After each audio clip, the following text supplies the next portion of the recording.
студенттер, бүгінгі біздің лекциямыздың тақырыбы генетикалық код, сондай-ақ ген экспрессияларының реттелуі турасында айтатын боламыз. Мен дәріскер Нұрсұлтан Сейсенбайұлы. Жалпы дәрісіміздің жоспарына келетін болсақ, жалпы бүгін біз осы генетикалық код туралы барлық қажетті мәліметтерді беретін боламыз. Оның шығу тарихы, онда жасалған неше түрлі эксперименттер, генетикалық кодтың қасиеттері және тағы басқа. Негізгі бұл тақырып бойынша студенттеріміз жалпы командалық жұмыста өзінің коммуникативті дағдыларын, академиялық адалдық қағидалары мен мәдениеттерін қалай қолдана алатындығын, сондай-ақ олардың негізгі осы генетикалық код және де онымен байланысты негізгі түрлі түсініктерді қалыптастыруға мүмкіншілік алатын болады. Негізгі мақсатымыз осы негізгі қасиеттері мен олардың ген экспрессиясындағы негізгі рөлін түсіндіру болып табылады. Жалпы генетикалық код дегеніміз не? Жалпы біз білеміз, централ догма дейміз, яғни барлық ақуыздардың, тіршіліктің негізін құрайтын ақуыздардың жалпы жасалу, синтезделу, биосинтезі процесі дейміз. Сол процесті жасалу кезіндегі олардың жалпы генетикалық ақпараттардың жазылу, жүйелі түрде жазылу стилін біз генетикалық код дейміз. Ол бірнеше адымда жүзеге асады. Біз білеміз, жалпы ДНК, РНК және де ақуыз түрінде бұл централ догма процесі жүзеге асады, яғни транскрипция және трансляция процестері негізінде. Сонда генетикалық материал дегеніміз жалпы нуклеин қышқылдары, соның ішінде дезоксирибонуклеин қышқылында жазылған генетикалық ақпараттың екінші бір нуклеин қышқылы рибонуклеин қышқылына ақпараттық РНК-ларға жазылу, көшірілу жүйесі, сондай-ақ олардың трансляциялану жүйесінде осылай айтатын боламыз. Бұл тақырыбымызда біз бірнеше тақырыптарды қамтимыз. Соның бірі жалпы осы генетикалық код. Мына жерде суреттен көріп тұрғанымыздай біздің генетикалық ақпаратымыз ДНК-дағы әртүрлі 4 түрлі негізгі нуклеотидіміз бар еді. Ол аденин, гуанин, тимин және цитозин. Солардың келесі ақпараттық РНК-ға көшірілуі әртүрлі комбинациялар түрінде алмасып, ауысып жалпы орналасуы турасында айтатын боламыз. Яғни бұрындары бізде әртүрлі дискуссиялық тақырыптар болған. Мысалы, ең алғашқы генетикалық ақпарат ол ДНК ма, әлде РНК ма деген сияқты, яғни тауық пайда болды ма, бір жұмыртқа пайда болды ма деген сияқты, мынау ұшы қиыры жоқ, таулассыз дискуссия тақырыбының бірі болған. Бірақ дегенмен ғылымның осы түрлі технологиялық даму процестерінің арқасында бұл процесс негізінен айқындалды. Яғни қазіргі таңда негізгі генетикалық материал ДНК екендігі, бірақ шығу тегі жағына ең алғашқы генетикалық материал ретінде РНК-ның саналатындығы анықталды. Енді осы біздің генетикалық материалымыз ДНК-ның үстінде көптеген ақпараттар нуклеотидтер түрінде жазылған. Яғни содан ген дегеніміз сол белгілі бір ақуызды полипептидті тізбекті синтездейтін негізгі ДНК-ның бөлігі деп айтсақ болады екен. Ашылу тарихына келетін болсақ, генетикалық код терминін ол ең көптеген жаңағыдай бүгінге дейін зерттеу жұмыстары жүргізілген. Оның негізгі ашылуына, олардың жаңағы неғылуына, пайда болуына осы ДНК молекуласының структурасының анықталуы болған. Отсмен Кригтің негізгі бастамасынан кейін бұл әртүрлі генетикалық кодтардың анықталуы жүзеге асты. Ең алғаш генетикалық код терминін ол жалпы Георгий Антонович Гамов ұсынған болатын, және де өзінің жалпы осы өзінің түсінікті енгізу барысында табиғатта 20 түрлі альфа-амин қышқылдарынан кездесетіндігі және де олардың барлығы осы нуклеотидтер түрінде 4 нуклеотидтің әртүрлі алмасуларымен кодталатындығы турасында түсінік берді. Бірақ ол өзі алғашында ғылыми зерттеу жұмыстарымен оның шын мәнін нақты түсіндіріп бере алған жоқ. Кейіннен көптеген ғалымдарымыз бұл нені жүзеге асырды, бірақ сол Гамовтың ұсынған триплеттілік коды бойынша, яғни триплет дегеніміз 3 нуклеотидтен тұратын. Яғни біз жаңа атап өттік 20 түрлі альфа-амин қышқылы болатын болса, сол 20 түрлі альфа-амин қышқылын кодтайтын негізгі кодондар немесе триплеттердің санын айқындау қажет болды.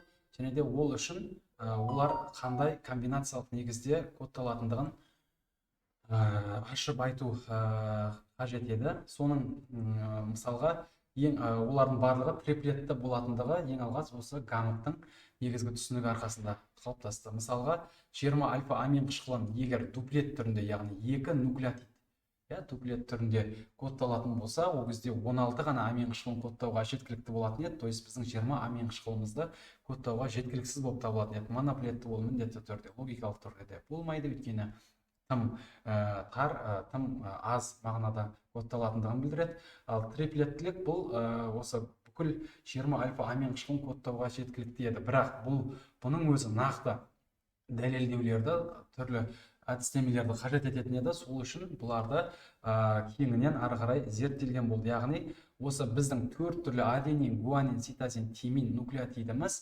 осы үштік комбинацияда триплет түрінде кодталатын болса, 64 түрлі кодон пайда болатындығы анықталды.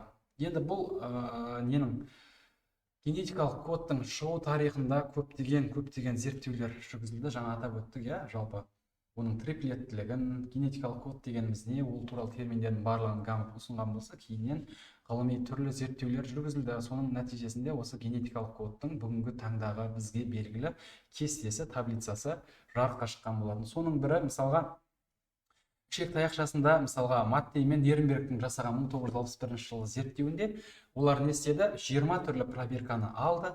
Сол 20 түрлі проверканың әрқайсысына бактерияның барлық жасушалардың компоненттерін, яғни олардың ішінде нуклеин қышқылдарын ғана салған жоқ, олардың қалған басқа 20 түрлі жаңағы амин қышқылдарының бізде жаңағы табиғатта кездесетін 20 түрлі альфа амин қышқылының біреуін ғана салды. Ол амин қышқылы жалпы не фенилаланин деп аталатын амин қышқылын, 20 түрлі амин қышқылының біреуін ғана салды, және де олардың белгілі бірнеше реакциялардың нәтижесінде олардың мыңдаған есеге артатындығы нәтижесінде олардың урацил қалдықтарынан тұратын генетикалық тізбек, нуклеотидтер тізбегі ол сол фенилаланинге тиесілі екендігі, сол белгілі бір мысалы УУУ кодонының несінің триплетінің нені фенилаланинді кодтайтындығы осылайша ең алғаш анықталған болды. Осындай көптеген зерттеулер жүзеге асты. Сондай-ақ мысалға Ачауаның зертханасында әртүрлі нелер жүзеге асырылды. Одан кейін осы Нернберг пен Ледер ол өзінің жалпы әртүрлі бактерия штамдарында аминоацил ТРНК молекулаларының біз жаңа атап өттік қой, генетикалық код екі сатыда жүзеге асады деп. Біріншісі транскрипция ядрода жүретін болса, эукариоттар мысалында, екіншісі трансляция ол рибосомаларда, цитоплазмада жүретін еді, екінші сатысы. Және бірінші эукариоттардың мысалында транскрипцияланған генетикалық ақпарат ДНК-ның үстіндегі осы нуклеотидтер тізбегі ақпараттық РНК-ға мұқият триажы осы көшіріліп алынғаннан кейін олар не істейді? Цитоплазмаға шығады. Ол арада бірнеше транскрипциядан кейінгі модификациялар, өзгерістерге ұшырайды. Бұл жерде альтернатив сплайзинг, тағы басқа қазір келесі слайдтарымда тағы да түсіндіретін болам.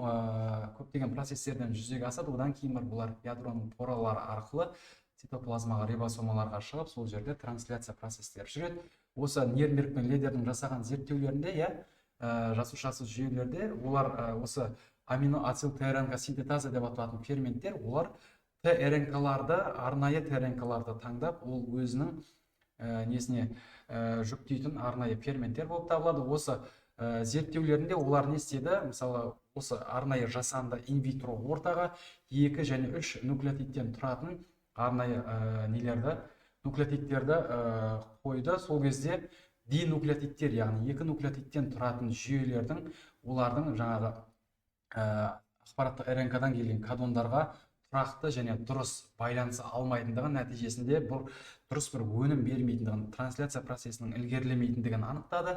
Ал тиісінше 3 нуклеотидті жаңағы жүйелі нуклеотидтердің, яғни біздің бұл жерде айтқымыз келіп тұрғаны тринуклеотидтер дегеніміз ТРНК-ның жүйесіндегі нуклеотидтер тізбегі, антикодондар, олар не істейді? Олар жаңағы мұқият кодон, антикодон жүйелерін, яғни араларындағы белгілі бір сутектік байланыстардың дұрыс және жүйелі түрде байланысуына негіз болатын еді. Осылайша олар белгілі бір жүйелі түрде, яғни олардың триплеттілігін ғылыми тұрғыда дәлелдеген болды. Енді біз жаңа атап өттік, Гамовтың ұсынған несі бойынша үштік триплетті жүйеде кодталады дедік. 4 нуклеотидіміз үштік мағынада оларды көбейтетін болсақ, оларда 64 триплет анықталатын болды. Олардың 61-і олар ақуыздарды кодтайды, олардың газ қасиеттеріне тоқталамыз. Ал қалған 3 нуклеотид УГА, УАА және УАК деп аталатын үш түрлі осы кадонымыз, олар ешқандай амин қышқылдарын кодтамайды, сәйкесінше олар стоп кадондары деп аталатын еді. Бірнеше жаңағы командалар болды ол кезде, бір-бірінен тәуелсіз технология, ғылым, қазіргідей мақала, әртүрлі жүйелер, әлеуметтік желі дамымаған заманда осындай ғылыммен айналысқан осындай бір кезең болды, ДНК молекуласының ашылуынан кейінгі периодта. Осы кездегі осы әр жерлерде жасалған тәуелсіз зерттеулердің нәтижесін жинақтап, осы Фрэнсис Крик, Голд Спринг Харбор симпозиумында осы генетикалық кодтың жинақталған соңғы нұсқасын, яғни ол жерде Еколидің генетикалық кодының кестесін ұсынған болатын. Енді сіздерге келетін болсақ, осы генетикалық код дегеніміз не дегенге тоқталатын болсақ, мысалға, бұлар үшті жүйеде болып табылады. Мысалы, бірінші қатарда урацил, цитозин, аденин, гуанин болса, екіншілік нуклеотидтер қатары бар, ол жерде де 4 нуклеотид тұрады. Урацил, цитозин, аденин, гуанин болады, және үшінші қатарында да олар 3 нуклеотидтен кездескен кезде оларда әртүрлі комбинациялар пайда болады. Осылайша генетикалық кодтың негізгі қасиеті шығады. 64 кадон жалпы кесте бойынша, оның 61-і ақуыздарды кодтайды. Мына жерде көріп отырсыздар, мысалға, ең бірінші тұрған триплетіміз, олар УУУ, ол фенил аланин амин қышқылын кодтайды. Жаңа біз атап өткен Нернбергтің экспериментінде ең алғаш осы жасанды түрде оны осы генетикалық кодтың триплеттілігін дәлелдеу үшін жасалған экспериментте ең алғаш анықталған несі осы УУУ амин қышқылы болатын. Әрі қарай бұлардың амин қышқылдары жалпы өзі 20 ғана амин қышқылы бар, ал бізде 61 ақуыздарды кодтайтын кадондарымыз бар. Сол себепті бұларды түсіндіру үшін бірнеше генетикалық кодтың қасиеттеріне тоқталу керек. Мысалға, бір амин қышқылын кодтайтын бір кадон бір ғана амин қышқылын кодтауы мүмкін. Мысалға, АУГ, пенил, мысалға, метионин амин қышқылын кодтайтын деген сияқты. Немесе бірнеше нелерді кодтайды. Мысалы, валинді гуанин, ГУУ, яғни гуанин, урацил, немесе ГУС, гуанин, урацил, цитозин деген сияқты 4-ке жуық амин қышқылдары кодтайды. Бұл оның әртүрлі қасиеттерін көрсетеді. Генетикалық кодтың қасиеттеріне тоқталатын болсақ, олардың триплеттілігі жаңа атап өттік, коллиниярлығы, бүркемеленбейтіндігі, ешқандай тыныс белгілерсіз бөлінбейтіндігі, арнайылығы немесе бір мағыналығы, артықтылығы, кедергілерге төзімділігі және әмбебаптық деп аталатын негізгі қасиеттеріне тоқталады. Мысалға, триплеттілік дейміз. Негізгі генетикалық материалдар ДНК болсын, РНК болсын, олардың міндетті түрде белгілі бір бағыты болады. Оларды біз арнайы 5-3 бағытында оларды көрсетеміз. Мысалға, старт кадоны АУГ метионинді кодтайтын АУГ кадонын олар біз ГУА деп атай алмаймыз. Олар міндетті түрде 5 бағытынан 3 бағытынан мына жерде көрініп тұрғандай. Ол оның бағыттылығы және триплеттілігі. 3 түрлі нуклеотид, кадон нені кодтайды? Бір метионин деп аталатын амин қышқылын кодтайды. Кодтанбайтын ақуыздар жаңа аталып өттік, 3 түрлі болатын еді. Екінші, олардың коллиниярлығы, яғни олардың белгілі бір тізбектік сызықтар бойынша орналасу. Яғни олар белгілі бір жүйе, белгілі бір тізбек бойынша орналасады. Олар бір-бірімен алшақ, жақын, әртүрлі арақашықтықтарда болмайды. Олардың әрқайсының өзінің жүйеленген орны, тағы басқа нелері кездеседі. Біз оларды, яғни коллинияр деген сөз латынша белгілеу, тура деген мағынасын білдіреді. Мына жерде суретте де көріп тұрғандарыңыздай, жаңа біз атап өттік, генетикалық кодтың бірнеше адымдармен бұлар кодталады, жүйелі түрде кодталу олардың таңбалануы деп атаған болатынбыз. Мысалға, бірінші қатарымызда ДНК деп аталады. Біздің генетикалық ақпаратымыз сол жерде сақталады нуклеотидтер түрінде. Одан кейін транскрипциялану нәтижесінде ақпараттар дәл сол қалып тізбектен ақпаратты РНК-ға көшіріледі. Көшірілген кезде олар Бірінші қасиет триплетті түрде болады. Мысалға, бірінші метионин АУГ болса, екінші ГГЦ болса, глицерин амин қышқылдарын кодтайды, және де олар коллинеярлық бойынша бір сызықтың бойында осылайынан орналасады. Екінші, олардың қасиеті, олар бүркемеленбейді. Жаңа айтып өттік қой, коллинеярлық қасиеті, олар бір сызық бойынша орналасады. Бүркемеленбейтіндігі, мысалға, бір А, Г, У деп аталатын кадонымыз, екінші бір басталатын кадонның нуклеотидтері оның нуклеотидтерін қосып ала алмайды, олар бір-бірінің үстіне мінгесе алмайды, және де олар бір-бірін жаба алмайды. Екінші қатарда көріп отырсыздар, олар мысалға трансляция процесі, гендердің экспрессиялануы, олар мысалға трансляцияда АУГ метионин амин қышқылынан кадонынан басталды, олар кездейсоқ орыннан басталмайды, сол жерден басталғаннан кейін уже олар триплеттілік жүйе бойынша ары қарай жалғасып кетеді, автоматты түрде. Алғашқы 3 нуклеотид, одан кейінгі 3 нуклеотид, одан кейін 3 нуклеотид деген сияқты осылар бір-бірін жаппай ары қарай жалғасады. Олар міндетті түрде 3 әріп түрінде орындалады. Мысалға, ААА серин, УГА тиразин, және де АЦГ аланин сияқты осылар оқылу шегімен осылай жалғасып кетеді. Және де олардың жаңағы старт кадонына байланысты олардың оқылуы және амин қышқылдарына кодталуы шешіледі. Кездейсоқ болмайды.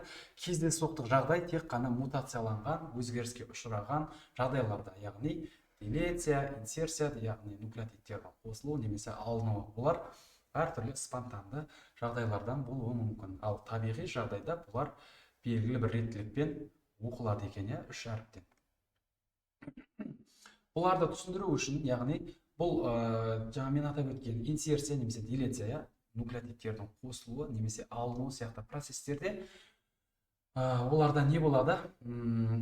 Қосылу немесе алыну кезінде бұл ДНК-ның тізбегінде, ақуыздардың полипептидтер тізбегінде әртүрлі ауытқулар, өзгерістер, тағы басқа нәрселер болуы мүмкін. Кейбір жағдайларда олар өзгеріске ұшырамайтын жағдайларда болады. Осыны түсіндіру үшін арнайы ғалымдар не істеді? Крик пен Бреннер өзі тәжірибе жасады. Мысалға, мына жерде бірнеше нуклеотидтер тізбегін қатар көріп тұрсыздар. Жабайы типте бірінші қатарда бұл жалпы бар нуклеотидтердің тізбегі, біздегі бар, ешқандай өзгеріссіз, қосусыз, алусыз, табиғи қалпында. Барлығы бұл жердегі аланин нелерін кодтайды. Олардың әртүрлі комбинациялары тек қана аланин нуклеотидтерін кодтайды. Түсінікті болу үшін бір ғана амин қышқылының мысалымен көрсеткен. Екінші қатарымызда бір нуклеотидтің қосылуы плюс 1. Оны біз инсерция дейміз. Оның көрсетілген орны мына жерде стрелкамен көрсетілген. Мысалға, нәтижесінде оның астында түстерінен мән беріп қарасаңыздар, розовый түске айналған. Яғни бірінші, екінші кадонымыз аланин болған, ал қалған қатардың барлығы автоматты түрде өзгеріп кетті. Неліктен? Өйткені олардың триплеттілігі, олардың коллинеярлығы, олардың үздіксіздігі деген нәрселерге сырттан әсерлер, яғни нуклеотидтердің қосылуы, оның қатарын бұзып тастады. Сонда бірінші, екінші амин қышқылы ғана аланин болды, қалғанның барлығы серин, цистеин деген сияқты өзгерістерге ұшырады. Енді дәл осы жағдайдың антонимі, керісінше жағы, делеция бір нуклеотидке қысқарған жағдайда қандай болады? Яғни бұл қосылу және алыну процестері олардың орнымен тікелей байланысты. Мысалы, жаңаға үшінші кадонның тұсынан нуклеотид қосылған еді, енді алынуы соңынан санағанда үшінші нуклеотидтің бірінші нуклеотидінде өзгерістер болды. Яғни бір нуклеотидке қысқарған кезде алдыңғы аймақтардың барлығы аланин, ал қалғандардың барлығы лейцинге өзгеріп кетті. Бұл дегеніміз не істейді? Полипептидті тізбек, ақуыздардың құрылымы. Демек, ақуыздардың құрылымы өзгерді деген сөз, олардың конформациясы, олардың домейндері, олардың функциясы, тағы басқа нәрселер өзгерді деген сөз. Бір нуклеотид, одан кейінгі төртінші қатарымызда бір нуклеотид қосылды, бір нуклеотид алынды. Олардың орны екеуі екі бөлек жерде. Нәтижесінде бұл жерлерде үлкен маңызды амин қышқылдарының кодтаудағы өзгерістерін көріп отырсыздар ғой. Ал үшінші, ең соңғы қатарға сразу тоқталайын. Ең соңғы қатарда мысалға 3 нуклеотид бірден қосылған кезде, 3 нуклеотид алынған кезде, 5-ші қатарда 3 нуклеотид қосылған кезде, ал ең соңғы қатарда 3 нуклеотид алынып тасталған кезде, бір нуклеотид, 2 нуклеотидтің қосылуы немесе алынуына қарағанда 3 нуклеотидтер ешқандай маңызды бір өзгерістерге алып келмейтіндігі көз жеткізуімізге болады. Мысалы қарасаңыздар, аланин деген сияқты кейбір нуклеотидтердің амин қышқылдарының тізбектері сақталып қалғандығын көре аламыз. Жаңа мен атап өттім, бұлардың негізгі тізбектері болады, олардың маңызды бір арнайы бағыты болады. 5 штрих, 3 штрих деген сияқты біздің трансляция процесі АУГ метиониннен басталатын болса, оның алдыңғы бөлігі лидерлік, қалған бөліктері кодтаушы бөліктер деп аталады. Яғни бұл лидерлік тізбектері осы АУГ-ның қай жерден бастаймын, қай жерден басталу қажет деген нәрсені тану үшін промоторлық аймақтар болып табылады. Яғни тану үшін таным аймағы болып табылады. Қалған бөліктер негізгі функционалды жаңағы кодталатын аймақтар деп атайды екенбіз. Бір амин қышқылын бір кодон кодтауға болады, және бірден артық нелерде кодтауға мүмкіншіліктер бар. Бұл енді бір қатып қалған қағида емес. Және де мен атап өттім, жаңа айттым, бір амин қышқылын бір ғана нені кодтауы мүмкін. Ол жаңа мысалы атап өттік метионин амин қышқылы, АУГ. Ал мысалы жаңа серинді, фенилаланинді деген сияқты амин қышқылдарды бірден артық кодондар кодтайды. Ол дегеніміз бұл ақуыздардың структурасында маңызды бір өзгеріске алып келеді деген сөз емес. Бұны түсіндіру үшін арнайы қазір теориялар бар, соларды түсіндіріп өтетін боламыз. Сонда 20 ғана амин қышқылын табиғатта кездесетін 61 түрлі кодон қалай кодтайды деген кезде осы бір қасиеттерге негізделсе болады. Енді қараңыздар, бізде триплетімізде 3 түрлі нуклеотид болады. АУГ деп атайтын болсақ, олардың мысалға бірінші, екінші нуклеотидтері маңызды нуклеотидтер қызметін атқарады, және де олар қандай түрлі ақуыздарды кодтау керектігін негізгі шешетін фактор болып табылады. Ал үшінші нуклеотидтер, олар Кригтің түсіндірген Бобл гипотезасы бойынша да тағы басқа ол жаңа РНК-лар, тасымалдаушы РНК-лардағы антикодондармен байланысу кезінде де олар бір гибкость дейміз, жаңағыдай артықшылық нелер беруге мүмкіншілік беретін қатып қалған қағида емес, негізгі нуклеотидтер болып табылады. Сол себепті оларда маңызды бір амин қышқылдарының кодтауында өзгерістер болмайды. Мына жерде көріп отырмыз, мысал ретінде серин амин қышқылы, мысалға УЦГ серинді кодтайды, УЦА серинді кодтайды, УЦЦ серинді кодтайды, УЦУ ол да серинді кодтайды деген сияқты. Ол осының амин қышқылдардың бірден артық кодтауға мүмкіншілік болатындарын көрсетуге болады. Мысалға аспарагин амин қышқылын 2 ғана амин қышқылы триплет кодон кодтайтындығын көруге болады. Жаңа кедергіге төзімділік дейді. Бұл жаңаға негізгі генетикалық кодтың қасиеттеріне тағы бір тоқталатын болсақ, оларды жаңа атап өттік. Ешқандай тыныс белгілерсіз бір-бірімен жалғасатындығы, олар ешқандай тыныс белгілерсіз бөлінетіндігі. Мына жерде суретте де көріп отырсыздар. Бірінші, екінші, үшінші нуклеотид триплеттің алғашқы екеуі маңызды, үшіншісі сәл түркше эснек, орысша гибкий деп атаймыз, сондай нелерге болады. Кедергіге бұлар төзімді болып келеді осылайша, және де олардың екі түрін қарастыруға болады. Егер ол амин қышқылдарын кодталу кезінде өзгерістерге алып келмесе, яғни нуклеотидтердің ауысуы, қандай да бір нүктелік мутациялардың әсерінен олардың ауысуы, олар әртүрлі мутациялар тудырмайтын болса, олар консервативті деп аталатын болады. Ал олар өзгерістерге алып келсе, маңызды бір өзгерістерге алып келсе, оларды радикалды нуклеотидтік алмасу деп атайды екенбіз. Олардың әмбебаптылығы, яғни әмбебаптылық дегеніміз, ол ғана тек қана адамның Homo sapiens'тің генетикалық кодында, яғни несінде генетикалық ақпаратында ғана кездеспейді, олар көптеген нелерде кездеседі. Мысалға, қарапайым мысал, эукариоттарды адамдарды алатын болсақ, АУГ деп аталатын кодон метионин амин қышқылын кодтайды. Бактерияларда да АУГ кодоны формил метионин, тек қана метилденген түрдегі өзгерістерге түрленген немен кодталады. Яғни көптеген тіршілік иелерінде бұл қасиеттер міндетті түрде сақталады. Сол себепті бұларды біз әмбебапты дейміз, яғни олар барлық тіршілік иелерінде бірдей сақталады. Оны түсіну үшін мына бір неден көруге болады. Метионин амин қышқылы омыртқалыларда, яғни эукариоттарда старт кодоны АУГ, жаңағы ашытқыларда метионин жаңағы несі АУА немесе АУГ нелермен кодталады. Және де олардың кейбір нелерінде сәл өзгерістерде болуы мүмкін. Біз жаңа атап өткен эукариоттарда кездесетін УГА, УАА және УАК деп аталатын үш түрлі стоп кодонымыз кейбір тіршілік иелерінде олар біз эукариоттарда олар амин қышқылдарын кодтамайды деп атайтын болсақ, мысалға тетрахимена термофилияда олардың тек қана уга ғана стоп кодоны қызметін атқарса, қалған екеуі олар нені кодтайды? Селеносистеин деп аталатын амин қышқылдарын кодтайды екен.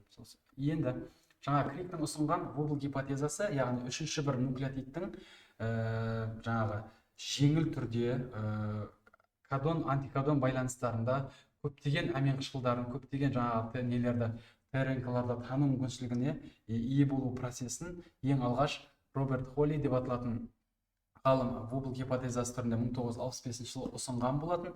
Және де олардың жаңағы 66 жылы Фрэнсис Крикте осыны МРНК мен ТРНК-ның жаңа антикодон арасында өзара әрекеттесу үш нуклеотидтік позицияда жаңағыдай тербелмелі дипти болуын түсіндірген болатын. Мына жерде кестеге қарайтын болсақ, жаңа бағыты бойынша ақпараттық РНК-дан келген біздің кодонымыз, мысалға үшінші нуклеотидінде егер мысалы аденин болатын болса, ол ТРНК-ның оған қарама-қарсы комплементарлы тізбегінде аденин урацилге жаңа комплементарлы бола алады деген түсінік осы бұл жұптасуында көрсетіледі. Цистеинге гуанин, гуанинге цистеин және урацил немесе псевдоинозин, псевдоуридин деп аталатын амин қышқылдары осы Криктің осы вобл гипотезасында түсіндіріледі. Нәтижесінде мысалы бірден көп ТРНК-лар жаңағы бір амин қышқылын тануға мүмкіншілік алады. Мысалға айтайық, мысалға Escherichia coli деп атайтын жаңа бактериялардың өкілі, осыларда мысалға ТРНК-лардың оқуы олардың 84 ТРНК-ның жүйесінен тұрады, яғни саны шектеулі болмайды.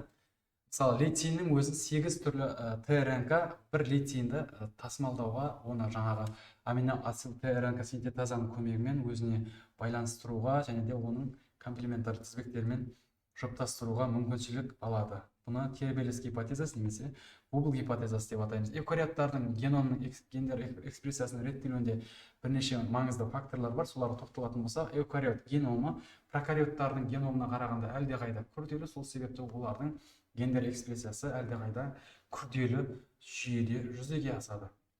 Жаңа атап өттік, қарапайым централ догма ақуыздар синтезінің өзі прокариоттар мен эукариоттардың арасында екі түрлі жүреді дедік. Мысалға, эукариоттарда транскрипция ядрода, трансляция цитоплазмада жүретін болса, прокариоттарда олар бактерияларда олар бір уақытта жүзеге асады.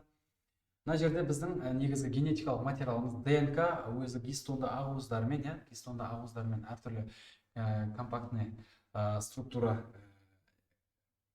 пакеттелу деп атады, пакетинг. Осындай пакеттелу арқасында өзінің хромосомалық пішінін алып, ол тіршіліктік процестерін жүзеге асыратындығын көре аламыз. Мысалы, мына жерде гистонды ақуыздарды көре аламыз. 5 түрлі гистонды ақуыздар болады. Олар гистон ақуызы 2А, 2Б, гистон 3, гистон 4 және гистон 1 ақуыздардың көмегімен октомер структурада осындай нуклеозома деп аталатын моншақ тәрізді структуралар ең алғаш пайда болады. Бұл гистонды ақуыздар бұл ДНК-ның негізгі пішіндерінің жаңа гендер экспрессиялануында ашылып жабылуына, активтелуіне немесе инактивациялануына маңызды рөл атқарады. Осы гистонды ақуыздардың осы ДНК-дағы нелерімен метилдену мен деметилдену арқылы олардың жаңа әртүрлі процестері жүзеге асады екен. Қарай метилдену, деметилдену процестерін көріп отырмыз. Олар мысалы бактериялар үшін кейде метилдену процестері жаңағы не болады? Пайдалырақ болып келеді. Неге? Өйткені жаңа эндонуклеаза деп аталатын ферменттер ол бактерияның өзінің геномын өзі жойып жіберуге қауқарлы болады. Алайда осы метилдену арқасында олар өзінің геномын тани отырып, олар нелерден қорғалады. Бұл метилдену процестері эукариоттарда да кездеседі. Мысалға, мына 5 штрек аймағындағы 5 кәп деп аталатын 5 шапка аймағындағы 7 метилгуанозиннің метилдену арқылы жүзеге асады. Яғни бұл метилдену процесі бүкіл тіршілік процестерінде маңызды рөлге ие. Біз бұларды эпигенетика деп аталатын үлкен ғылым саласы негізінде түсіндіре алады екенбіз. Хромосомалардың конденсациялану, деконденсациялану процестері ұдайы жүзеге асып отырады. Осының нәтижесінде хромосомалар өзінің белгілі бір пішіндерін алады, белгілі бір процестерді. Метилдену мен деметилденуді жаңа аздап тоқталдық. Әртүрлі сигнал жүйелерінің мына жерде сигнал пасуи дейміз. Сигналдану жүйесі, ақпараттардың берілу жүйесі каскад түрінде, яғни сарқырама түрінде бір-бірін жаңағы ацетилдеу немесе жаңағы фосфориляциялау сияқты процестермен осы сигналдардың берілу механизмасы жүріп, гендердің экспрессиялары регуляцияланады, яғни реттеледі, жүйеленеді. Бұларды гормоналды реттелу деп атаймыз. Геномдық импринтингтеу жаңағы гендік кодталу жүйесінде ДНК-дан ақпараттық РНК-ға, ақпараттық РНК-дан ақуызға айналу кезінде әртүрлі нуклеотидтердің түрлі өзгерістері болуы мүмкін. Соның бірі геномдық импринттеу деп аталады. Кейбір жағдайларда ген эдитинг деп аталатын терминология бар, яғни кейбір нуклеотидтердің нүктелік өзгерістерінің жөнделуі. Мысалға, қарапайым мысал, адамның жынысы, мысалға, ер адамда да X хромосома бар, әйел адамда да X хромосома бар. Біреуі, мысалы, бір белгіні аллель деп атайтын негізгі қасиет бар, аллельде ол гендердің жұбы. Адамның көзі көк болуы мүмкін, немесе ақ болуы мүмкін. Көк белгісін әкесінен, ақ белгісін анасынан алады. Бірақ бір адамда екі белгі бірден жарыққа шыға алмайды. Қайсысынікі доминантты болу керек, қайсысынікі басым болу керек, қайсысы басылу керек, қайсысы ұрпағына берілу керек, қайсысын өшіріп тастау керек деген процестер осы геномдық импринттеу деп аталатын процесс нәтижесінде жүзеге асады. Мына жерде суретте де көріп отырсыздар, нәрестеде осы ата-анасынан алған белгілердің, мысалға, әкесінен алған белгісі жарыққа шыққан, ал анасынан алған белгі уже өшірілген. Демек, біреуі доминантты, екіншісі рецессивті. Бұны біз келесі дәрістерімізде Мендель заңдарында да тағы да толық түсіндіретін боламыз. Енді кейбір табиғатта бұған бағынбайтын ген импринттеу, ген эдитинг деп аталатын процестерге бағынбайтын процестер болады. Мысалға біз білеміз, калико мысықтары бар. Кейбір мысықтарды көресіздер, мысалға, үстінде ақ түс бар, сары түс бар, қара түс бар, жасыл түс бар. Оның анасы сары түс, әкесі қара түс болса, екеуінен екі түрлі генді белгіні алады. Екеуінің біреуі ғана жарыққа шығу керек. Ал бұл калико мысықтарында бұл ген эдитинг процестері жүзеге аспайды. Нәтижесінде бұлар екі түрлі белгілерді жарыққа шығара алу қабілетіне ие. Біз гендер экспрессиялануда геномның құрылымын жақсы білуіміз керек. Геном дегеніміз бүкіл гендердің жиынтығы, жаңа атап өткендей, ген дегеніміз ДНК-дағы негізгі полипептид тізбектерді кодтайтын нуклеотидтердің тізбегін атаған болатынбыз. Ал геном дегеніміз сол бүкіл ағзаға тән сол гендердің құрылымдық және структуралық негізгі аймақтарынан тұратын негізгі аймақтарын айтамыз. Мысалға, мына жерде эукариоттардың геномын көрсетіп қойған. Эукариоттардың геномы прокариоттардан өзгеше деді. Оларда мысалға прокариоттарда интрон деп аталатын аймақтар болмайды. Мына жерде көріп тұрғандарыңыздай регуляторлық аймақ, кодирующий цепь дейміз, яғни кодтаушы аймақтар болады, промоторлық аймақтар, одан кейін негізгі кодталатын аймақ немесе структуралық аймақтар экзон 1, экзон 2, экзон 3 және терминатор аймағы. Бұл транскрипция процестері осы белгілі бір бағыт 5-3 бағытында жүзеге асады.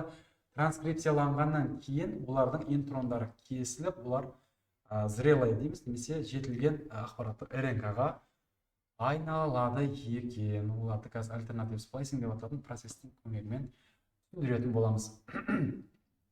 Экзондар дегеніміз ақуызға айналатын, ақуызға кодталатын негізгі аймақтар. Интрондар, бұларды бұрындары жанк ДНК немесе мусорлық ДНК деп атаған. Қазіргі таңда бұл интрондардың энкод деп аталатын үлкен бір ауқымды проекттің нәтижесінде интрондардың өзінің үлкен бір пайдасы бар екендігі, оның ағзада, геномда маңызды функцияларға ие екендігі. Оның мысалы біріншісі структуралық қызмет атқарса, екінші альтернатив сплайсинг немесе әртүрлі биоалуантүрлікке, мысалы транспозондардың клетка ішіндегі, геном ішіндегі инстабилитесіне, өзгерістеріне, жаңа бір қасиеттердің жарыққа шығуына әсер етеді екен. Альтернатив сплайсинг деп аталатын жаңа процесс, ақпараттық РНК-мыз транскрипцияланды эукариоттарда, одан кейін олардың интрондары кесілгеннен кейін әртүрлі комбинациялар түрде бір структураға ие әртүрлі ақуыздардың шығуына себеп болады. Мысалы, біз білеміз, 20 мыңға жуық ген бар, 100 мыңға жуық ақуыз бар. Сонда 20 мың геннен 100 мың ақуыз қалай пайда болады деген кезде, осы альтернатив сплайсинг нәтижесінде әртүрлі ақуыздардың нелерін көре аламыз. Жаңа геномның структурасын түсіндірген кезде, мына +1 деген жерден бастап транскрипция басталады, ары қарай уже құрылымдық ақуыздың айналатын аймақтары болып табылса, ал оның жоғары жағында оның реттеуші аймақтары болады. Олар промотор болуы мүмкін, немесе жаңа әртүрлі энхансер дейміз, жаңа жылдамдатушы аймақтары, тағы басқа көптеген аймақтары болады.